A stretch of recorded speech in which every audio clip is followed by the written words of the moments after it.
Hey guys, what's up? Today I have a special video for you, the review of the all-new S21 5G. For those who don't know, the S21 is a new generation of Samsung's S series with a new name, of course because it's S21 not S20, newer design, which you have all probably already seen, and new things to complain about, which are my personal favorite. Before we start, I want to clarify that there are two versions of this phone, the LTE S21 or the normal S21, and the S21 5G, which is being reviewed today. So let's start off with the easiest and most visible part of the phone where I have the most complaints, the design. We got a new redesign this year, with the main difference being the new camera bump design and the matte finish on the back. Now the camera bump looks like it really doesn't care about how big it is, and to be fair to Samsung, that's kind of how I like it. So on the back side of the phone we see 3 huge cameras and a huge camera bump, but we'll talk about that more later. The bump really makes the phone rock on tables and countertops alike, which is, to be honest, really fun to play with when you're bored. I'll show you a little clip here.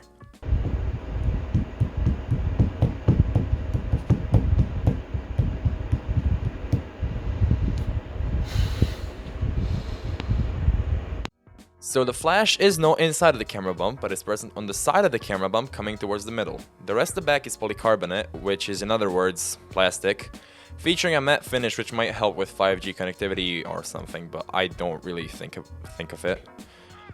So the top of the phone features some holes which are probably microphones and or speakers, and on the right side we have the volume button and the power button, now welcoming another horrible way to take a screenshot as the combination is still the same. Volume down plus power button. But hear me out, it gets worse.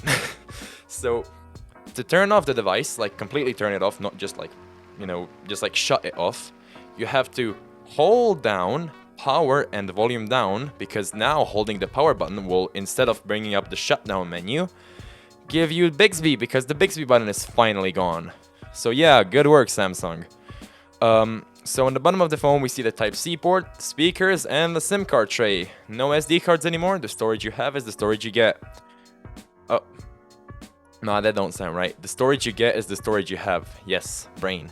So long gone is the headphone jack, but by now I think we all have agreed that headphone jack is dead and it's not coming back.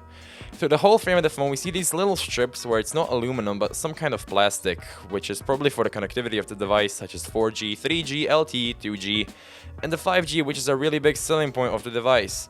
So as for the display, it features a Corning Gorilla Glass Victus on top of a 6.2-inch 1080p 120Hz refresh rate display. So yeah, plenty fast. The hole punch stays for the time being, but it's not noticeable once you actually start doing something on the phone. The bezels are pretty thin, as the phone features an 87.2% screen-to-body ratio, which I have totally nicked off GSM Arena. When we're talking about GSM Arena, let's talk about something more that requires it: the display. The display of the S21 5G is a dynamic AMOLED display that represents the picture at 1080 by 2400 pixels and a 20 by 9 aspect ratio with about a 421 ppi. You see, I told you, GSM Arena. The display also features a 120Hz refresh rate, HDR10+, 1300 nits of brightness. The display itself is also wonderful to use, and the 120Hz refresh rate makes it really smooth. For the camera setup, the S21 Ultra got a nice upgrade, while the S21 and S21 Plus are reusing last-gen cameras with some new software additions. The picture quality is still good, however, in line with and up to the name of the S series. I think that the pictures that I will show you can, represent that it's up to Samsung's quality, but it's still not at the level of Apple and Google with their iPhones and Pixels, respectively. So now I want to talk about more of the main selling point of the S21 5G, the 5G capability. And yes, the S21 5G does indeed feature 5G. And the sad part is that it's sold with that as its main selling point here in Croatia, where, 5G still isn't commercially available. So I really can't talk about those wow speeds of 5G, but I can say that on the speed tests I did on LTE, I got much better upload with this phone compared to my S10e.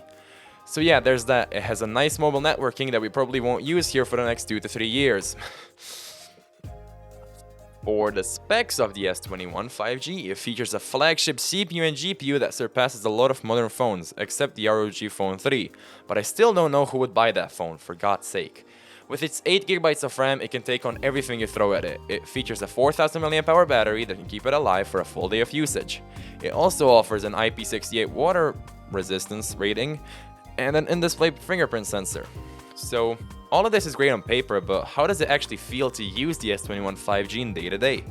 Well, first of all, I want to clarify that I didn't get a lot of time on the S21 5G, like about 3 to 4 days at best. So I'll just say how it feels to use it for a couple days as if you just got the phone. And after a couple days on this phone, I can say this: the phone is better than older gens, and that's to be expected, but I really don't see a big reason to upgrade to it if you really don't need it. Let me explain myself, as this is a pretty unpopular opinion though. So the S21 5G has a better processor than older gens, yes. But my 2-year-old S10e can still run all your games and processes just as smooth as this thing can. And the 120Hz display, that is also a big selling point, is cool, and your scrolling is much smoother. But come on, the only people who will use it to its max potential are mobile gamers. And if you are a mobile gamer, you fall into that 1% category that can actually go and buy the ROG Phone 3. The only reasons that I see myself or someone who has an S10 device upgrading to this phone is either battery life, which is known to be crap on S10 series, or the fact that the S10 series will lose support this year for software. And that really puts a giant question mark on some of the design choices of the S21 5G. It's like, the cameras are last gen, the other design is made to turn heads, and then you get to this plastic back. The phone is for the ones who had the S20 and care about turning heads, as in the real world, there's just better phones to get. I'm not saying that the S21 5G is not a good phone, I'm just saying that it's technically not that much better and doesn't have as many new and wow features as previous S-series phones. Samsung have tried their best to spread 5G capability to more people, but while doing so, they have, in my opinion, put their own brand of the S-series under the bus, as the S-series was always considered the best of the best, and now we have a plastic outer shell 5G phone that is made to turn heads instead of being overall the best phone that the S-series has always been. It sounds like I'm poking fun at Samsung or the S-series, but I'm not. I've been a constant user of the S-series since the S3, and I love the S-series. But this phone should have, in my opinion, been a top-level A-series phone with a lesser processor and a 90Hz display, with still the 5G connectivity. And the S21 Plus should have been the S21. With this, I'll leave you to form your own opinion from other reviews and my review. So go on, think. So, alright, this has been all for today. Thank you guys for having the patience to watch through this video. If you want to see all the things used in this video, links will be in the description. Have fun, good luck, and see you in the next one.